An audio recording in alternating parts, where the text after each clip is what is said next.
Hello नमस्कार दोस्तों, क्या हाल है। आशा करते हैं सारे लोग एकदम मस्त होंगे, दुरुस्त होंगे। और आज हम आपके लिए एक दूसरी वीडियो लेकर आए हैं जिसमें हम सीखेंगे कि किस प्रकार से व्हाई और हाउ का प्रयोग करके हम कोई सेंटेंस बनाते हैं। और खास बात यही है कि इज एम आर का प्रयोग करके हम बना रहे हैं। और इज एम आर का प्रयोग तो कर रहे हैं, लेकिन इस पूरे वाक्य में कहीं पर वर्ब में आईएनजी का फॉर्म नहीं आएगा, यानी कॉन्टिन्यूअस टेंस में इसका प्रयोग नहीं हो रहा है। ठीक है, आप देख पाएंगे जो भी सेंटेंस में लिखा हूँ, मैं कैसे दोषी हूँ, वे लोग कैसे बुरे हैं, तो यह कॉन्टिन्यूअस में नहीं है और इसमें वर्ब का प्रयोग नहीं किया गया है। यानी वर्ब ये तो है ही, लेकिन मेन वर्ब का प्रयोग नहीं किया गया है। और इसमें कॉम्प्लीमेंट का प्रयोग किया गया है। किसका प्रयोग किया गया है? कॉम्प्लीमेंट। ठीक है, तो कॉम्प्लीमेंट, सबसे पहले ये शब्द आपको पता होना चाहिए कि कॉम्प्लीमेंट है क्या। तो कॉम्प्लीमेंट की हिंदी होती है पूरक। कॉम्प्लीमेंट की क्या हिंदी होती है भाई? पूरक होती है। यानी यह किसी भी वाक्य में आकर के उस वाक्य में आए हुए सब्जेक्ट के अर्थ को या तो पूरा कर देता है, या तो उस वाक्य में ऑब्जेक्ट के अर्थ को पूरा कर देता है। ठीक है ना, आई बात समझ में। तो आगे हम बढ़ते हैं कि यह जो व्हाई और हाउ का प्रयोग कैसे करेंगे कि यह पूरा जो वाक्य है ईजेएमआर का भी प्रयोग हो जाए और इसमें कॉम्प्लीमेंट का भी प्रयोग हो जाए। ठीक है, अच्छा, कॉम्प्लीमेंट जो है, कॉम्प्लीमेंट में एक एडजेक्टिव आ सकता है, यानी कॉम्प्लीमेंट जो शब्द उसके स्थान पे कोई शब्द आएगा वही कॉम्प्लीमेंट कहलाएगा। तो कॉम्प्लीमेंट के स्थान पे एडजेक्टिव भी आ सकता है और कॉम्प्लीमेंट के स्थान पे नाउन भी आ सकता है। ठीक है, तो हम वाक्यों को लेते हैं, उसमें आप ज़्यादा बेहतर से समझ पाएंगे कहाँ पे नाउन आ रहा है, कहाँ पे एडजेक्टिव आ रहा है और किस प्रकार के वाक्य इसमें होते हैं। ठीक है, तो आइए हम शुरुआत करते हैं। लिखा है कि मैं कैसे दोषी हूँ। ठीक है, तो मैं कैसे दोषी हूँ, इसी को बनाना है। आप इसमें देखिए, सबसे पहले लिखा है कैसे दोषी हूँ, यह वर्ड पकड़ना है इसमें। तो कैसे, सबसे पहली बात आपको पता होनी चाहिए कि व्हाई और हाउ की हिंदी क्या होती है। तो हाउ माने क्या होती है? कैसे होता है। हाउ का मतलब क्या है? कैसे। और यहाँ व्हाई का मतलब क्या होता है? क्यों होता है। ठीक है, अगर आप इसको जानते हैं तब आप प्रयोग कर पाएंगे। अच्छा, मैं कैसे दोषी हूँ, अब कैसे के लिए इसमें वर्ड है हाउ। ठीक है ना, अब यहाँ व्हाई और हाउ में से कोई एक चीज़ इसमें आना चाहिए। जो स्ट्रक्चर लिखा है, इस स्ट्रक्चर को ही तो हम फॉलो करेंगे। यही तो कर रहे हैं हम कि यह जो स्ट्रक्चर लिखा है, यह जो फॉर्मेशन लिखा है, इसी के आधार पे तो हमको वाक्य बनाना है। तो हमें सबसे पहले इन्हीं दोनों में से कोई चीज़ रखना है। जैसे यहाँ कैसे आया तो उसके लिए हाउ, अगर यहाँ पे क्यों रहता तो व्हाई लिखते। उसके बाद हमको ईजेएमआर में से कोई एक चुनना है, उसके बाद सब्जेक्ट लिखना है। अगर वाक्य में नॉट आया हो, यानी नहीं का अर्थ आया हो, तब नॉट लिखेंगे, नहीं तो नहीं लिखा जाएगा। और उसके बाद कॉम्प्लीमेंट जो भी हो, चाहे एडजेक्टिव हो चाहे नाउन हो, उसके बाद लिखना है। और सबसे लास्ट में क्या लगा देना है?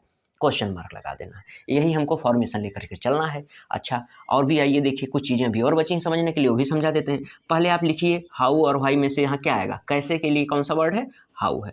चलिए कोई बात नहीं, यहाँ पे हम इसको रख दिए हाउ। और उसके बाद अब कह रहा है या तो इज रखिए, चाहे एम रखिए, चाहे आर रखिए। तीन ऑप्शन यहाँ पे दिए गए हैं, क्योंकि हूँ का अर्थ आ रहा है और हूँ के अर्थ के लिए क्या होता है? इज एम आर होता है ना। अभी इसके पहले वाली वीडियो में ही तो चर्चा हो रही थी, तब से इज एम आर मतलब हैं, हूँ, हैं, ये सारी चीजें हैं। तो अब हैं, हूँ के लिए तो इज एम आर का ही प्रयोग करना है हमको, लेकिन वाउ के हिसाब से हम थोड़ी रख पाएंगे इज एम आर। तो इज एम आर आता किसके हिसाब से है? सब्जेक्ट के हिसाब से आता है। यानी वाक्य में जो भी सब्जेक्ट रहेगा उसके हिसाब से हेल्पिंग वर्ब आती है। आप तो ये पढ़े ही होंगे कि हेल्पिंग वर्ब अगर वाक्य में आ रही है या मेन वर्ब वाक्य में आ रहा है, तो किसके हिसाब से आएगा? वह आएगा सब्जेक्ट के हिसाब से आएगा। तो सब्जेक्ट आप इसमें ढूंढिए, तब जा करके आप उसका चयन कर पाएंगे किसको रखना है। लेकिन यहाँ देखिए, सब्जेक्ट क्या है? बाद में आया है, और हेल्पिंग वर्ब कहाँ है? पहले ही आ गई है। तो आपको हेल्पिंग वर्ब पहले लिख देनी है, बाद में क्या लिखना है? सब्जेक्ट लिखना है। लेकिन हेल्पिंग वर्ब आएगी किसके हिसाब से? सब्जेक्ट के हिसाब से आएगी। समझ पाए हैं बात? तो सब्जेक्ट के हिसाब से आनी है। तो सब्जेक्ट इसमें देखिए लिखा है मैं, इसमें क्या है? सब्जेक्ट मैं। अब मैं के साथ इज आता है कि एम आता है कि आर आता है, ये चीज़ हम पीछे चर्चा किए हैं, फिर बता दे रहे हैं कि मैं यानी आई के साथ एम आता है। और जितने भी सिंगुलर प्रोनाउन है, चाहे नाउन है जो भी सिंगुलर में है, अगर उसके साथ इज आता है, और अगर प्लूरल नाउन आता है या कोई भी ऐसा प्रोनाउन है जो प्लूरल है, उसके साथ क्या आता है? आर आता है। समझ पाए हैं आप? तो यहाँ पे हाउ के बाद हम क्या रख देंगे? अब एम रखेंगे। और यह किसके हिसाब से रख रहे हैं? सब्जेक्ट के हिसाब से। किसके हिसाब से? सब्जेक्ट, क्योंकि सब्जेक्ट क्या है इसका? आई है। यानी हमने हाउ रख दिया, इज एम आर में से एम रख दिया, और सब्जेक्ट के स्थान पे आई रख दिया। हाउ एम आई। आई बस समझ में? तो हाउ के साथ क्या लग गया है? यहाँ पे एम लगा है, उसके बाद क्या है? आई लिखा गया है। ठीक ना? तो हाउ एम आई, मैं कैसे हूं। आप समझिए, भाई और हो या हाउ और भाई के बाद क्या लिखा है? Is M R. इन्हीं में से हमको चुनाव करके लिखना था, और उसके बाद क्या रखना था? सब्जेक्ट रखना था। और उसके बाद में क्या है? दोषी। उसके बाद में क्या लिखा है? दोषी। यानी यही क्या है? कॉम्प्लीमेंट है। और दोषी के लिए क्या होता है? गिल्टी होता है। तो यानी हम यहाँ पर रख देंगे हाउ एम आई गिल्टी, और उसके बाद लास्ट में क्वेश्चन मार्क। बनाना आसान है, बना ले जाएंगे। नहीं बन रहा है, अगले में एक बार फिर से देख लीजिए, यहाँ पे हम कर देते हैं। ठीक है, ये वाला समझिए तो और अच्छे से समझ में आएगा। लिखा है हम लोग कैसे गरीब हैं, हम लोग कैसे गरीब हैं। कैसे गरीब हैं यानी यह क्वेश्चन है, क्वेश्चन पूछा गया है, लास्ट में क्वेश्चन मार्क लगा है, यहाँ पे एक ऐसा शब्द आया है जिससे हमें पता चल रहा है कि यह जो पूरा वाक्य है इससे प्रश्न पूछा जा रहा है। आई बात समझ में। तो यस नो टाइप और डब्ल्यू एस टाइप मैंने चर्चा की थी, तो यस नो टाइप नहीं है, यह कैसा है, डब्ल्यू एस टाइप है। तो डब्ल्यू एस टाइप का बनाने स्ट्रक्चर भी देखिए पूरा लिखे हैं, इसी स्ट्रक्चर पे इसको बनाए हैं, इसी स्ट्रक्चर पे इसको भी बना देंगे। तो चलिए कैसे है, तो सबसे पहले हमें हाउ और व्हाई में से कोई एक चीज पहले लेना था। तो कैसे है यानी कैसे की इंग्लिश क्या होती है, हाउ होती है। आप यहाँ पे हाउ लिख दिए, ठीक है, एक काम हो गया। उसके बाद हमको इज एम आर में से कोई एक लेना है। तो हम इज एम आर में से क्या रखेंगे, यह तो डिपेंड करता है इसके सब्जेक्ट पर, और सब्जेक्ट क्या है, हम लोग। हम लोग यानी वी, हम लोग के लिए इंग्लिश क्या आएगी, यानी इसके लिए वर्ड क्या आएगा, वी। और वी के साथ आर लगेगा कि एम लगेगा कि इज लगेगा, आर लगेगा, ये आपको पता है। तो हाउ के साथ क्या लग जाएगा, यहाँ आगे आर, और लास्ट में यानी आर के बाद क्या लग जाएगा, वी लगेगा, हाउ आर वी। समझ पाए हैं। और लास्ट में क्या लिखा है, गरीब, यानी इसके बाद में हमको क्या लिखना है, कॉम्प्लीमेंट लिखना है। गरीब, नॉट आया ही नहीं है तो नॉट का प्रयोग नहीं करेंगे, कॉम्प्लीमेंट लिख देंगे। अगर इसका प्रयोग नहीं है तो नहीं लिखेंगे, है तो कर देंगे। आई बात समझे। हाउ आर वी, और गरीब के लिए क्या होता है, पुअर होता है। क्या होता है, पुअर होता है। How are we poor, last में क्वेश्चन मार्क जरूर लगाइएगा, क्योंकि अगर क्वेश्चन मार्क नहीं लगाएंगे तो वाक्य गलत माना जाएगा, अधूरा माना जाता है। ठीक है, चलिए आइए इसको करिए। वे लोग कैसे बुरे हैं। अब फिर देखिए कैसे ही आया है, तो कैसे के लिए कौन सा वर्ड है, हाउ है। आपको पता हो गया, याद हो गया होगा, तीसरा वाक्य इसमें याद हो गया, हाउ, हाउ है। अच्छा, उसके बाद हमको हेल्पिंग वर्ब रखनी है, चाहे इज चाहे आई एम चाहे आर, क्योंकि यहाँ पे लास्ट में क्या है। अच्छा, वे लोग, और वे लोग के लिए वर्ड क्या है, दे है। वे लोग के लिए कौन सा वर्ड है, दे है। और दे, तो दे के साथ बताइए इज आएगा कि एम आएगा कि आर आएगा, अब बताइए। आर आएगा, क्या आएगा, आर आएगा। और सब्जेक्ट क्या है, दे। हाउ आर दे, वे कैसे हैं, अब क्या है, बुरे। बुरा के लिए क्या होता है, बैड। लास्ट में क्वेश्चन मार्क, वे कैसे बुरे हैं, हाउ आर दे बैड। आ रहा है, आएगा, जरूर आएगा अगर आप ध्यान से सुनेंगे। वह क्यों दुखी है, अब क्यों के लिए देखिए वर्ड क्या लिखा है, वाई लिखा है। और यह पकड़ लिया है आप जैसे ही, सबसे पहले हमको क्या लिखना है, यही डब्ल्यू एच वर्ड ही तो लिखना होता है। सबसे पहले क्या लिखना होता है, डब्ल्यू एच वर्ड लिखना होता है। वाई लिख दिए। वाई के बाद हमको हेल्पिंग वर्ब ढूंढनी है, और भी किसके अनुसार, सब्जेक्ट के अनुसार। और सब्जेक्ट इसमें क्या लिखा है, वह के लिए क्या है, यानी ही, यानी वर्ड क्या है इंग्लिश में, ही है। ही के साथ बताइए ई जाता है कि एम आता है, आर आता है, सबको याद है, ही के साथ ही जाता है। तो why is he, why is he. और दुखी के लिए क्या वर्ड है, सैड है। लास्ट में क्वेश्चन मार्क, वह क्यों दुखी है, वाई इज ही सैड। याद हुआ, आएगा, आसान है। इन दोनों को भी बनाइए। तुम क्यों तैयार नहीं हो, क्यों, क्यों के लिए वर्ड क्या है, वाई। अच्छा, सब्जेक्ट क्या है, तुम, और तुम के नाते इज एम आर में से क्या आएगा, आर आएगा। और सब्जेक्ट क्या है, तुम यानी यू, वाई आर यू। अब देखिए नॉट आ गया, इसमें लिखा ना नहीं, क्या लिखा है, नहीं। तो सब्जेक्ट के बाद ही क्या रख देंगे, नॉट। इसको हमेशा याद रखिए, चाहे यस नो टाइप सेंटेंस हो चाहे डब्ल्यू एस टाइप सेंटेंस हो, नॉट का प्रयोग हमेशा सब्जेक्ट के बाद आता है। याद हो गया, नॉट का प्रयोग हमेशा सब्जेक्ट के बाद करते हैं। ठीक है, यानी जहां भी सब्जेक्ट आएगा उसके जस्ट बाद किसका प्रयोग करेंगे, नॉट का प्रयोग करते हैं। ये हमेशा याद रखा करिए आप, ठीक ना। वाई आर यू नॉट, अब क्या नहीं हो, तैयार। तैयार के लिए क्या होता है, प्रिपेयर कहते हैं, कह दें, नहीं, प्रिपेयर कहना सही नहीं है। अगर कोई व्यक्ति तैयार होता है तो उसके लिए क्या होता है, रेडी किया जाता है, ठीक ना। कोई सामान तैयार हो रहा है, खाना वगैरह, पकवान वगैरह कुछ तैयार हो रहा है, उसके लिए प्रिपेयर होता है। कोई चीज़ लिखने के लिए है, कोई चीज़ तैयार करके देना है स्कूल वगैरह में, जैसे आप कहते हैं ना कि हमको मिला है या मॉड्यूल लिखने के लिए आया, तो ये सब प्रिपेयर करने के लिए होता है, ठीक है। तो लेकिन अगर हम तैयार हो रहे हैं तो उसके लिए क्या वर्ड है, रेडी है। समझ पाए हैं, ठीक है। लास्ट में क्या लगेगा, क्वेश्चन मार्क लगेगा। वे लोग क्यों उपस्थित नहीं है, ये भी बनाइए जरा। वे लोग क्यों उपस्थित नहीं है। अच्छा, क्यों आया है और नहीं आया है, दोनों चीज आ गया है। और हैं, हम तो यह देख ही रहे हैं कि जयमार का ही प्रयोग कर रहे हैं, तो इसमें कोई दिक्कत वाली बात ही नहीं है। जब मिक्स आएगा तब समस्या होगी, यानी तब हमको देखना पड़ेगा कि हैं आया है कि था आया है कि रहा रही आया है, क्या आया है, तो टर्न से तब पकड़ना होगा। अभी तो एक ही तरह का हम प्रैक्टिस कर रहे हैं। तो देखिए, वे लोग क्यों उपस्थित नहीं है, और क्यों के लिए वर्ड क्या है, वाई। क्यों के लिए क्या वर्ड है, वाई है।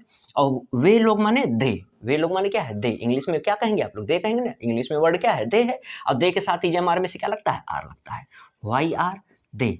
और लास्ट यहाँ पे क्या लगेगा, दे के बाद क्या लगेगा, नॉट। अभी तुमको बताएं भाई साहब क्या, कि नॉट का प्रयोग सब्जेक्ट के बात करेंगे, यही लिखा है ना, सब्जेक्ट के बात करेंगे। Why are they not. और उपस्थित के लिए प्रेजेंट होता है, क्या वर्ड है उपस्थित के लिए, प्रेजेंट होता है और लास्ट में क्या है question mark, why are they not present, वे क्यों उपस्थित नहीं है। तो समझ में आ रहा होगा आप लोगों को। कुछ और सेंटेंस में देता हूँ, इस पर प्रैक्टिस करो, क्योंकि जब मिक्स करके हम प्रैक्टिस करेंगे, अभी बहुत सारी चीज़ें हैं जो छोड़ रहा हूँ मैं। छोड़ने का मतलब यह है कि एक ही साथ सब चीज़ें नहीं बताई जा सकती, इकट्ठा जब हम रखेंगे उसको तब आपको लगेगा कि ये सब पढ़ने का आखिर फ़ायदा क्या हुआ।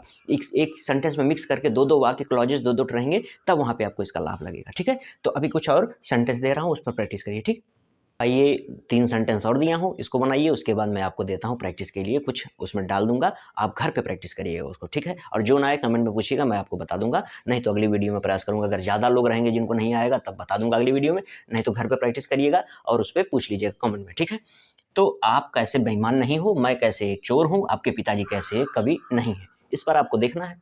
अच्छा, आप कैसे बेईमान नहीं हो, कैसे के लिए कौन सा वर्ड आया है, वो हाउ आया है, हाउ, समझ पाए हो आप। अच्छा, अगर आप कहा जाए या तुम कहा जाए, दोनों बात एक है, सम्मान के रूप में तुमको आप कहा जाता है। ठीक ना, तो यू माने आप होता है, समझ पाए हैं आप लोग। तो यानी यू के साथ हमको इजेमार में से कुछ लगाना है, तो क्या लगाएंगे, आर लगाएंगे। हाउ आर यू, नहीं के लिए नॉट, अभी याद कराए हैं कि सब्जेक्ट के जस्ट बाद ही नॉट लगेगा। व्हाई आर यू नॉट, और क्या, बेईमान, तो डिसऑनेस्ट, डिसऑनेस्ट, ऑनेस्ट माने क्या होता है, ईमानदार होता है, और डिसऑनेस्ट माने क्या होता है, बेईमान कह दीजिए। ठीक है, आई बात समझ में। मैं कैसे एक चोर हूं, इसका जरा बताइए, कैसे के लिए क्या वर्ड है, हाउ, कैसे के लिए वर्ड क्या है, हाउ है। अच्छा, मैं, तो सब्जेक्ट मैं है तो क्या लिखोगे, हाउ एम आई, चोर के लिए थीफ होता है, क्या होता है, थीफ होता है, समझ पाए हैं। तो हाउ एम आई थीफ, एक चोर हूं तो क्या लगा है, ए लगा है। ठीक ना, हाउ एम आई थीफ। आपके पिताजी कैसे एक कवि नहीं है, आपके पिताजी कैसे एक कवि नहीं है, तो क्या बनेगा इसमें, कैसे के लिए हाउ होता है, और आपके पिताजी माने योर फादर।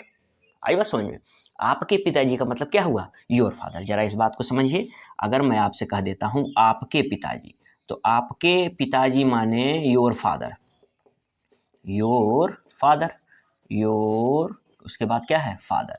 इसमें मेन शब्द क्या है, फादर है, ना कि योर है। उसी प्रकार से अगर कह दिया जाए मेरा भाई, तो आप क्या है कहेंगे, माई ब्रदर, यानी मेन चीज भाई है, बस इसमें पोजीशन दिखाया जा रहा है माई का। ठीक है, तो ये मैं क्यों बता रहा हूँ कि मेन शब्द यह है, क्योंकि आप जब यहाँ पे हेल्पिंग वर्ब रखेंगे तब आप इस मेन शब्द के हिसाब से लिखेंगे।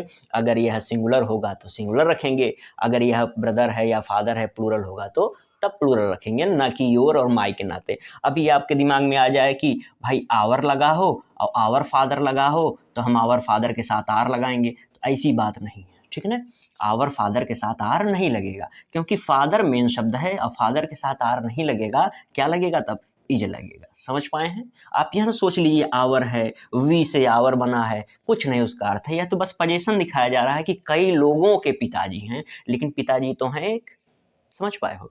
उसी प्रकार यहाँ भाई है, मेरा भाई है, एक भाई है, यहाँ से पता चल रहा है। लेकिन अभी मान लो कि मैं कई भाई हूं और कह दूं कि हमारा भाई है, तो मैं कह दूं कि आवर ब्रदर, अब क्या हो जाएगा, क्या वह भाई दो ठो हो गया, नहीं, हम लोगों के एक ही व्यक्ति को बता रहे हैं ना कि वह मेरा भाई है, तो वह तो अकेला है। हम लोग कई लोग हो गए कि हम सभी लोग कह रहे हैं कि हम लोग मिल के कि वो मेरा भाई है, एक ही व्यक्ति को हम डिनोट कर रहे हैं।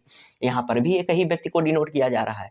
लेकिन अगर कह दिया जाए कि मेरे कई सारे भाई हैं और मैं यहाँ लगा दूं माई और कह दूं ब्रदर्स, अब इसका मतलब हुआ कि मैं अकेले कह रहा हूँ कि मेरे जितने भाई हैं सबको संयुक्त रूप से कह रहा हूँ कि मेरे भाई, यानी उन लोगों की इकट्ठा बात कर रहा हूँ, और मैं अकेले इधर खड़ा हूँ कि मैं कह रहा हूँ कि ये सब मेरे भाई ना, या मेरे भाई जितने हैं वे सब क्या हैं, ईमानदार हैं, तो माई ब्रदर्स। यानी मेन शब्द जो यह है इसी के अनुसार वर्ब आती है। अगर यह प्लूरल है तो प्लूरल, अगर यह सिंगुलर है तो सिंगुलर। समझ पाए हैं।